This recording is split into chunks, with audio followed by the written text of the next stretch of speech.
تو بولیے فقام عبداللہ ابن حذافہ، تو حضرت عبداللہ بن حذافہ کھڑے ہوئے.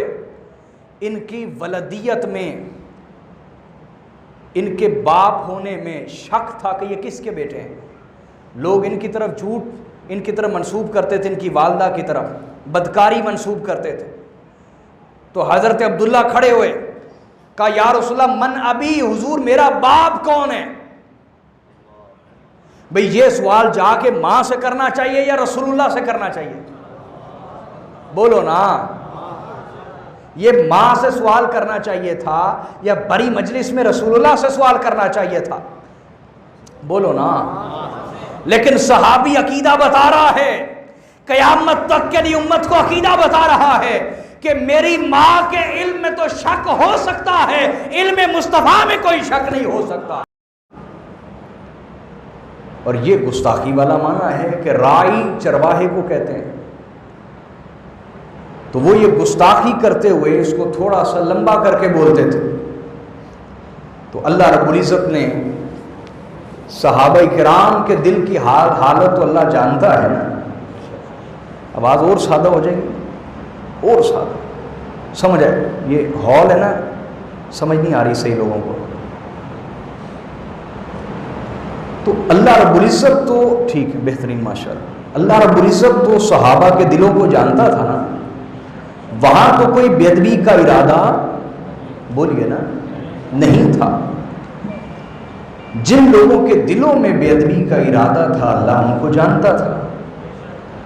لیکن اللہ رب العزت کی غیرت نے یہ گوارا نہیں کیا کہ صحابہ کرام وہ لفظ بولیں جس سے جن کے دلوں میں مرض ہے وہ اپنی مراد لے سکیں اور صحابہ اپنی مراد لے سکیں. یعنی جس سے دو مرادیں پیدا ہو سکتی ہیں. بولیے کیا؟ دو مرادیں پیدا ہو سکتی ہیں. اللہ پاک کو وہ لفظ قبول نہ ہوا، اللہ کی غیرت نے اس کو گوارا، بولیے نا، نہیں کیا. بلکہ ارشاد فرمایا اے ایمان والو لا تقولوا راعنا، یہ لفظ کہنا ہی چھوڑ دو. یہ لفظ کہنا ہی، بولیے راعنا، لفظ کہنا ہی چھوڑ دو. وقولوا انظرنا، اور جب میرے نبی کی توجہ چاہیے ہو تو کہا کرو انظرنا، حضور ہم پر نظر کرم فرمائیے. ہم پر بولیے نظر کرم فرمائیے. راعنا لفظ کہنا ہی چھوڑ دو، کیونکہ اس سے منافقین یہود غلط معنی اخذ کرتے ہیں. اور جب بھی حضور کی توجہ چاہیے ہو تو کہا کرو یا رسول اللہ ہم پہ نظر کرم فرمائیں. ہم پر بولیے واسمعوا، اور پہلے ہی دھیان سے سنا کرو. پہلے ہی بولیے وَلِلْكَافِرِينَ عَذَابٌ أَلِيمٌ، اور جو کافر ہیں ان کے لیے دردناک عذاب تیار ہے. حاضرین، اس آیت میں ایک طالب علم ہونے کے ناطے، تفسیر کا طالب علم ہونے کے ناطے آپ میرے ساتھ مل کے غور کریں تو آپ کو چند چیزیں معلوم ہوں گی. غور کریں گے؟ اللہ پاک نے ارشاد فرمایا یا ایھا الذین آمنوا، ادب مصطفیٰ کی بات ہو رہی ہے. کس کی بولیے؟ یہ پوری آیت ادب پہ ہے، تعظیم مصطفیٰ پہ، شان مصطفیٰ پہ. لیکن اللہ پاک خطاب کن سے فرما رہے ہیں؟ اے ایمان والو. کن سے بولیے؟ اس سے پتہ کیا چلا؟ پتہ یہ چلا کہ یہ جو ادب مصطفیٰ کا معاملہ ہے یہ وہاں ہی آ سکتا ہے جہاں ایمان ہو. جہاں بولیے، جہاں ایمان ہی نہیں وہاں ادب کا تقاضا بھی نہیں ہے. ادب کا تقاضا انہی سے ہے جن کے اندر ایمان ہے،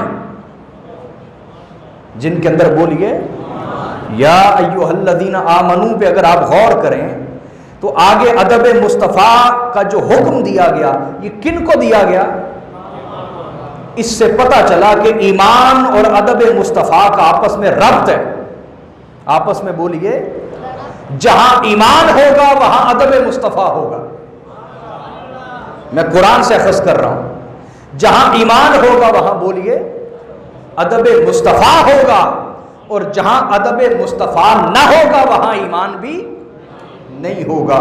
تو یا ایھا الذین آمنو کہہ کر آگے ادب مصطفیٰ جو اللہ نے بیان کیا ہے اس میں ربط ہے، تعلق ہے. وہ کیا ہے کہ جہاں ایمان ہے وہیں ادب مصطفیٰ ہوگا. وہیں بولیے، یہ قرآن سے استدلال ہے، قرآن سے دلیل اخذ کر رہا ہوں.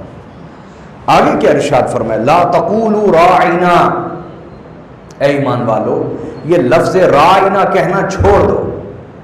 لفظ راعنا کہنا بولیے، حالانکہ یہ ایک لفظ ہے، جو اس کا غلط معنی لے رہا ہے وہ غلط ہوگا نا، جو صحیح معنی لے رہا ہے وہ تو غلط بولیے نا نہیں ہوگا. لیکن اللہ پاک نے فرمایا یہ لفظ کہنا چھوڑ دو. کیوں؟ کیونکہ یہ ذو معنی کلام ہے، کوئی ادب والا مراد لیتا ہے، کوئی بے ادبی مراد لیتا ہے. لہٰذا چونکہ اس کے ذریعے سے اشارتاً میرے نبی کی اہانت کی جاتی ہے، بے ادبی کی جاتی ہے، لہٰذا میں لغت عربی میں اس لفظ کو مردود بنا دیتا ہوں. لا تقولوا راعنا، جب بارگاہ مصطفیٰ میں ہو یہ لفظ ہی نہ کہا کرو. یہ لفظ ہی، اس لفظ کو اللہ پاک نے بارگاہ مصطفیٰ میں مردود قرار دیا. لا تقولوا کہہ کر کیا بولیے بھائی، آپ نہیں سمجھے میری بات کو. میں نے کہا تھا جہاں سمجھ نہ آئے مجھ سے سمجھ رہے. توجہ ہے آپ کی؟ سلامت رہے. لفظ کی تو کسی کے ساتھ کوئی جنگ نہیں ہوتی نا. لفظ خود تو نہ ادب ہوتا ہے نہ بے ادبی ہوتی ہے. اس کا استعمال ادب یا بے ادبی کے لیے کیا جاتا ہے. میری بات اب سمجھے یا نہیں؟ لیکن اللہ پاک نے استعمال کرنے والوں کو تو وعید سنائی ہی، غلط استعمال کرنے والے. ساتھ ساتھ یہ فرمایا لا تقولوا راعنا، یہ لفظ ہی کہنا چھوڑ دو. یہ لفظ ہی کہنا، اس لفظ کو ہی مردود بنا دو. بارگاہ مصطفیٰ میں یہ لفظ استعمال نہ کرو. کیوں؟ کیونکہ اس کے ذریعے سے غلط استعمال کیا جا سکتا ہے.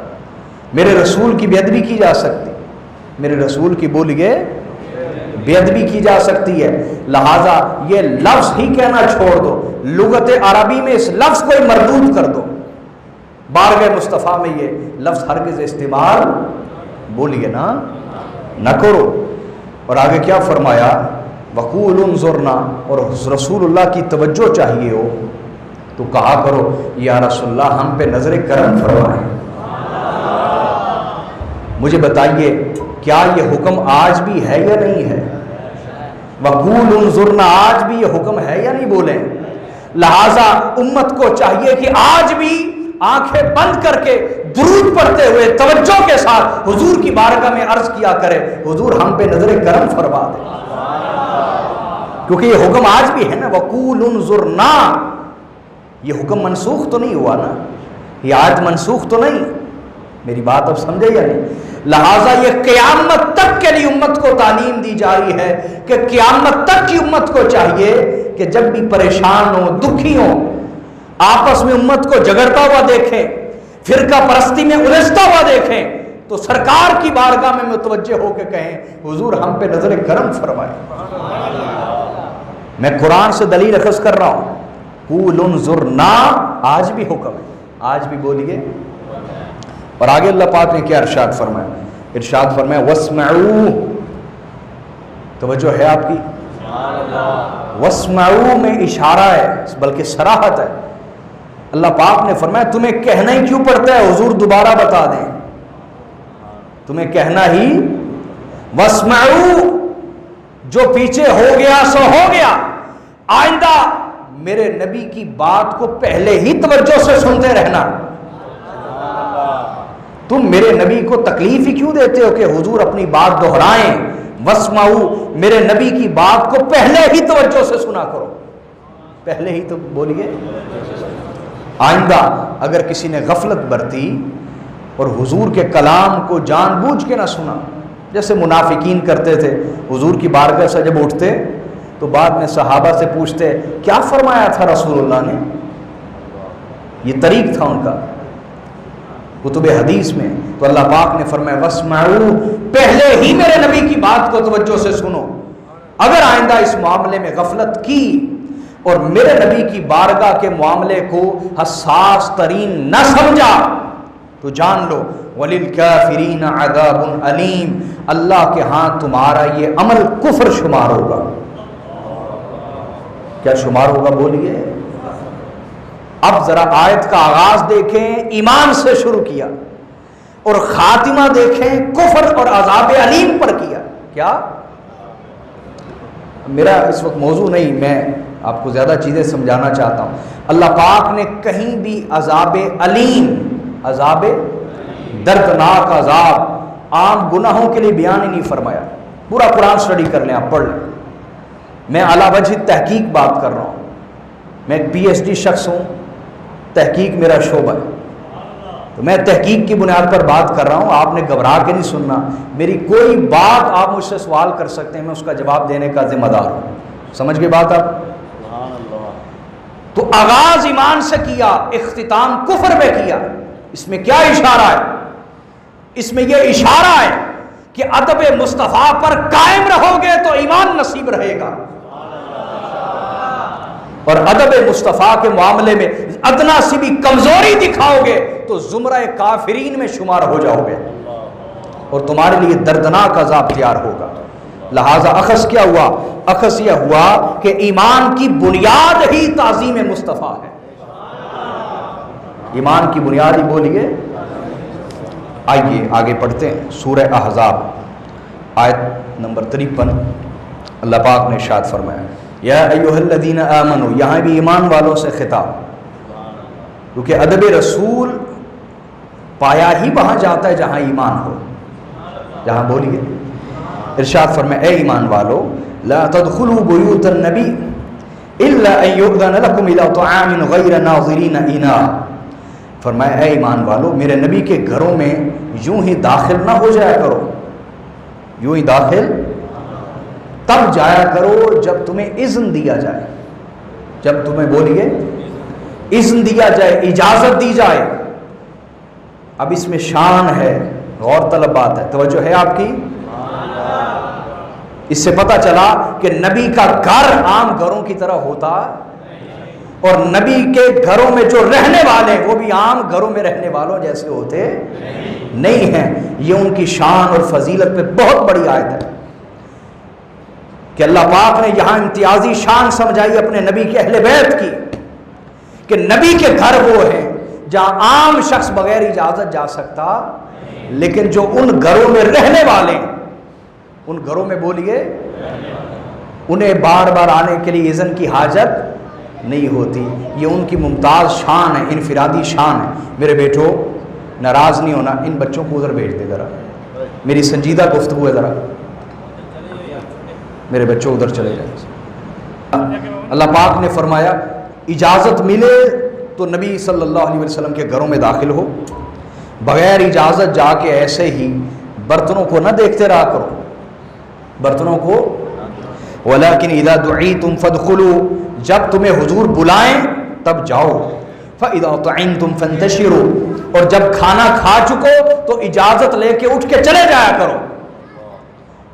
ولا مستأنسین لحدیث، کھانا کھانے کے بعد اجازت لو اور اٹھ کے چلے جاؤ۔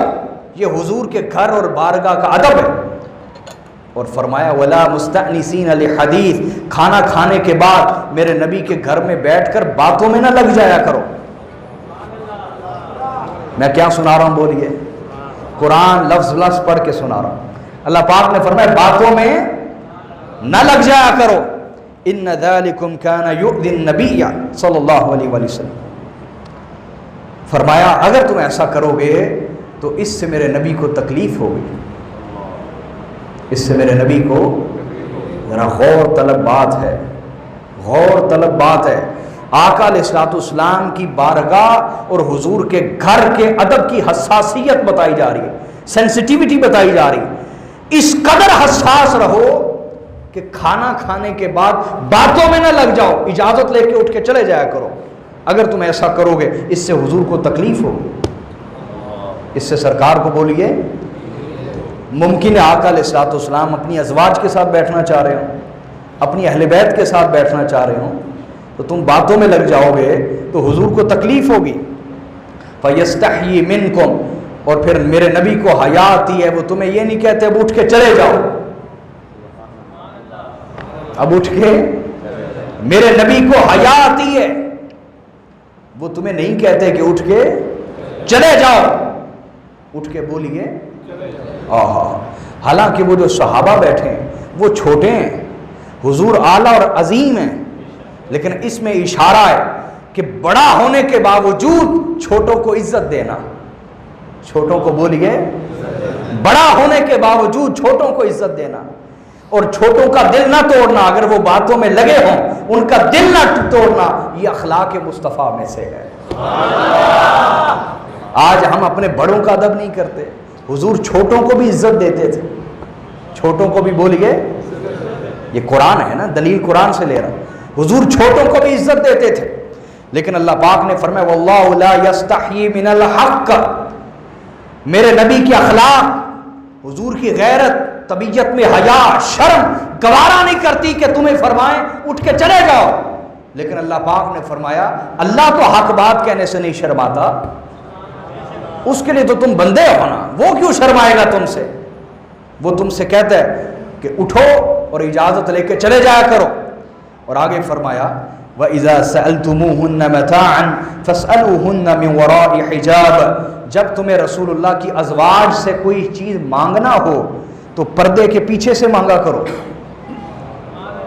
بولیے پردے کے، یہ حضور کے اہل بیت کی خصوصیت ہے کہ حضور کے اہل بیت کا ادب، حضور کی آل اولاد کا ادب، حضور کی ازواج کا ادب، وہ عام لوگوں کے ادب جیسا معاملہ، وہ ادب کی انتہا تک ہونا چاہیے جس قدر انسان ادب کر سکتا ہے، حضور کی آل اولاد ہو، حضور کی ازواج ہو، حضور کے اہل بیت ہو۔ اللہ پاک نے فرمایا جب ان سے کوئی چیز مانگنی ہو تو پردے کے پیچھے سے مانگا کرو، کیا ذَلِكُمْ أَطْهَرُ لِقُلُوبِكُمْ وَقُلُوبِهِنْ، اسی میں تمہارے دلوں کی پاکیزگی ہے اور ان کے دلوں کی پاکیزگی ہے۔ وَمَا كَانَ لَكُمْ أَن تُؤْذُوا رَسُولَ اللَّهِ، اب توجہ ہے آپ کی، بات شروع کہاں سے ہوئی؟ اے ایمان والو، اینڈ کہاں پہ ہو رہا ہے؟ فرمایا تمہارے لیے یہ زیب نہیں تمہیں دیتا کہ تم رسول اللہ کو تکلیف دو، تم رسول اللہ کو بولیے تکلیف دو، کیسے؟ کہ تم ان کے گھر میں جاؤ اور ان کے گھر کے آداب تمہیں پتہ نہ ہو، تم ان کے گھر میں جاؤ اور ان کی بارگاہ کا ادب اور ان کے گھر کے آداب تمہیں، اگر تم آداب کو جانے بغیر بیت نبی میں حضور کے گھر میں چلے گئے، وہاں جا کے کوئی حماقت کر بیٹھے تو اس عمل سے رسول اللہ کو تکلیف ہوگی، اس عمل سے بولیے رسول اللہ کو۔ اور سورہ احزاب سورہ نمبر 33 آیت نمبر 57 میں اللہ پاک نے فرمایا ان الذين يؤذون الله ورسوله لعنهم الله في الدنيا والآخرة، کہ جو لوگ اللہ اس کے رسول کو تکلیف دیتے ہیں اللہ دنیا اور آخرت میں ان پر لعنت کرتا ہے، وَأَعَدَّ لَهُمْ عَذَابًا مُهِينًا، اور اللہ نے ان کے لیے ذلت انگیز عذاب تیار کر رکھا ہے۔ ذرا سوچئے اللہ پاک کیا سمجھانا چاہ رہے ہیں، یہ بتانا چاہ رہے ہیں کہ ادب مصطفیٰ حضور کے گھر کا ادب ہو، بارگاہ کا ادب ہو، یا حضور سے مخاطبت ہو، کلام کرنے کا وقت ہو، اگر اس وقت ادنا درجے کی بھی، ادنا سے ادنا درجے کی بھی بے ادبی سرزد ہو گئی تو یہ کفر ہے، یہ کیا ہے بولیے، کفر ہے۔ اور آگے بھی قرآن پاک کی آیات آ رہی ہے اور ارشاد فرمائے وَلَا أَن تَنْكِحُوا أَزْوَاجَهُ مِن بَعْدِهِ أَبَدًا، اور تمہارے لیے یہ بھی جائز نہیں کہ تم میرے نبی کی ازواج سے، حضور کی بیویوں سے، حضور کے جانے کے بعد ان سے نکاح کرو، ان سے بولیے، اس میں بھی کیا معاملہ ہے؟ ہاں اس میں بھی حضور کی اذیت کا معاملہ ہے کہ سرکار کو تکلیف ہوگی اس بات سے، سرکار کو بولیے، اونچی بولیے نا، اس بات سے تکلیف ہوگی، توجہ ہے آپ کی، نکاح کرے گا کوئی شخص حضور کی ازواج سے، تکلیف پہنچے گی حضور کی اہل بیت کو، لیکن اللہ پاک فرما رہے ہیں کہ حضور کے اہل بیت کو اگر تکلیف پہنچی تو رسول اللہ کو تکلیف پہنچے گی۔ کیا راجہ جنگ والو، قرآن تمہیں سمجھا رہا ہے، کیا قرآن تمہیں سمجھا رہا ہے کہ اگر کوئی اہل بیت مصطفیٰ کو، حضور کی آل اولاد کو، حضور کے گھرانے والوں کو تکلیف دے گا، وہ براہ راست رسول اللہ کو تکلیف دے گا، اور رسول اللہ کو تکلیف دینا ایمان کو برباد کرنا ہے۔ لہذا جن لوگوں نے میدان کربلا میں نواسہ رسول کے خلاف جنگ کی، اہل بیت مصطفیٰ کا قتل عام کیا، ان کے سر کاٹ کر نیزوں پہ چڑھا دیے، حضور کی آل اولاد ان کی عزتوں کی بھی حرمتیاں کی، رسول زادیوں کو بیڑیاں پہنا کر قیدی بنایا، میں تم سے پوچھتا ہوں تمہاری بیٹیوں کے ساتھ کوئی ایسا کرے تمہارے جذبات کیا ہوں گے؟ وہ تو پھر رسول زادیاں ہیں، نبی کی اہل بیت ہیں، حضور کا خون ہے، حضور کا خاندان ہے۔ اللہ پاک نے فرمایا اگر تم حضور کے اہل بیت کو تکلیف دو گے، اس عمل سے تم رسول اللہ کو تکلیف دو۔ اور اللہ پاک نے فرمایا بے شک جو لوگ اللہ اور اس کے رسول کو تکلیف دیتے ہیں ان پر اللہ اور اس کے رسول کی لعنت ہے۔ لہذا اپنا عقیدہ درست رکھنا، جن لوگوں نے اہل بیت رسول کا قتل عام کیا ہے ان پر اللہ اور اس کے رسول کی لعنت ہے۔ اللہ اور اس کے رسول کی بولیے کبھی ان کے حمایتی نہ بننا، کبھی بولیے ان کے حمایتی نہ بننا۔ تو اللہ پاک نے یہاں سمجھا دیا کہ ایمان اور ادب مصطفیٰ کا رشتہ کیا ہے۔ آگے سنیے سورۃ الحجرات، میں ذرا تیزی سے گزرتا ہوں۔ ارشاد فرمایا یا ایھا الذین آمنوا لا تقدموا بین یدی اللہ ورسولہ، اے ایمان والو کسی بھی معاملے میں اللہ اور اس کے رسول سے آگے نہ بڑھا کرو، اللہ اور اس کے رسول سے آگے۔ اس کے شان نزول میں مفسرین نے کئی احوال ذکر کیے ہیں۔ یہ بھی ہے کہ کچھ لوگوں نے آقا علیہ الصلوۃ والسلام کی قربانی کرنے سے پہلے قربانی کر لی، حضور کی قربانی کرنے سے پہلے بولیے، بولو نا یار۔ تو اللہ پاک نے فرمایا کسی معاملے میں اللہ اور اس کے رسول سے پہل نہ کیا کرو، تقدم نہ کیا کرو، آگے نہ بڑھا کرو۔ مجھے بتائیے قربانی تو رسول اللہ نے کرنی تھی، کیا اللہ نے بھی قربانی کرنی تھی؟ بولیے نا۔ تو اللہ پر پہل کیسے ہو گئی؟ اللہ پر تقدم کیسے ہوا؟ ہاں قرآن اعلان کر رہا ہے کہ جو رسول اللہ کا ادب کرے گا حقیقت میں وہی اللہ کا ادب کرے گا، اور جو رسول اللہ پر تقدم کرے گا، پہل کرے گا، حضور کے کسی عمل پر آگے بڑھ جائے گا، تقدم کرے گا، وہ اللہ پر پہل کرنا شمار ہوگا، وہ براہ راست اللہ کی گستاخی اور اللہ کی بے ادبی شمار ہوگی۔ فرمایا جو پیچھے ہو گیا ٹھیک، آئندہ ایسا کبھی بھی، واتقوا اللہ، اور اللہ سے ڈرنا اس معاملے میں، اللہ سے کسی معاملے میں رسول سے پہل نہ کرنا، اپنی رائے کو حضور کی حدیث پر تقدم نہ دینا، کسی کے قول کو حضور کی حدیث پر ترجیح نہ دینا۔ کسی کا قول کسی بھی درجے میں ہو لائق احترام ہو سکتا ہے، لیکن حضور کی حدیث کے معاملے میں کسی کا قول کوئی حجت اور دلیل بن سکتا، بلکہ حجت اور دلیل قرآن سنت اور اجماع ہے۔ اور قیاس کبھی بھی امت کے اوپر لازم نہیں ہوتا کہ اس کی اطاعت کریں، اس کی بولیے ہاں اگر قاضی ہے تو اس کو اجازت ہے، وہ فیصلہ کر سکتا ہے قیاس کے تحت، لیکن قیاس باقی علاقوں کے لیے کبھی بھی حجت اور دلیل نہیں بنتا۔ تو حجت اور دلیل اللہ اور اس کے رسول کا حکم ہے، بولیے اللہ اور اس کے، جب اللہ اور اس کے رسول کا حکم آ جائے اس کے خلاف یا اس کے مقابلے میں کسی کا قول کسی کا شعر پیش کیا جا سکتا نہیں ہے۔ یہ ایمان درست ہونا چاہیے۔ ان اللہ سمیع علیم، اللہ سن بھی رہا ہے تم کیا کر رہے ہو، اور اللہ جانتا بھی ہے کہ تم کیا کر رہے ہو۔ آگے ارشاد فرمایا یا ایھا الذین آمنوا، اے ایمان والو، لا ترفعوا اصواتکم فوق صوت النبی ولا تجہروا له بالقول کجہر بعضکم لبعض، فرمایا اے ایمان والو کبھی بھی میرے رسول کی آواز سے اپنی آواز کو بلند نہ کیا کرو، اور نہ ہی میرے رسول کو اس طرح بلاؤ جس طرح آپس میں ایک دوسرے کو بلاتے ہو۔